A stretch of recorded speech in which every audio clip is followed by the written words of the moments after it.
Congress parliamentary party leader സംബന്ധിച്ച ചർച്ചകൾ ഡൽഹിയിൽ തുടരുകയാണെന്ന് നിങ്ങളെപ്പോലെ ഞാനും മനസ്സിലാക്കുന്നു. ഇപ്പോൾ ഈ സമയത്ത് ചർച്ചകൾ സോണിയാജിയുടെ വസതിയിൽ ആരംഭിച്ചിട്ടുണ്ട്. കേരളത്തിൽ നിന്ന് വിളിച്ച നേതാക്കന്മാരൊക്കെ അങ്ങോട്ട് പോയിട്ടുണ്ട്, എത്തിക്കൊണ്ടിരിക്കുന്നു. അതുപോലെ തന്നെ കാർഗേജി ഇന്ന് വൈകുന്നേരമാണ് ഡൽഹിയിലെത്തുന്നത്. അപ്പോൾ അതിനുശേഷം തീരുമാനം ഉണ്ടാകാനാണ് സാധ്യത. അതെനിക്കൊന്നും പറയാൻ കഴിയില്ല,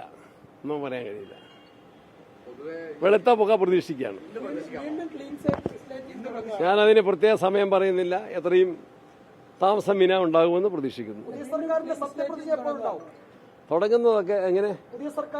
അതിപ്പോ നേതാവായിട്ട് നിശ്ചയിക്കപ്പെടുന്നയാള് ഗവർണറെ കണ്ടാണ് സത്യപ്രതിജ്ഞയുടെ സ്ഥലവും തീയതിയും സമയവും ഒക്കെ നിശ്ചയിക്കുന്നത്. അതതിന്റെ ഡ്യൂ പ്രോസസ്സ് നടക്കും. അതൊക്കെ അനുബന്ധമായിട്ട് വേഗത്തിൽ പൂർത്തീകരിക്കും.